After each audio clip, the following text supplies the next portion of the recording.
गौशाला की आड़ में हिंदूवादी संगठन के लोग पशुओं की तस्करी कर रहे थे।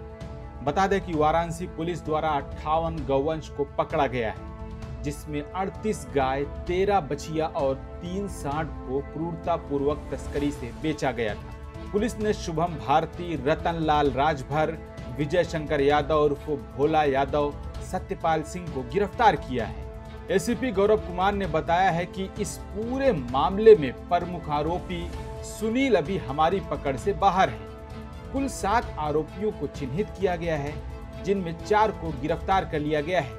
वो अलग अलग क्षेत्र में गाय रखकर काम करता था। उसमें कई दुधारू गाय भी रहती थी, जिससे आसपास के लोगों को पता न चले। ये सभी गाय को बिहार भेजते थे और खेल पिछले 2 साल से चल रहा था।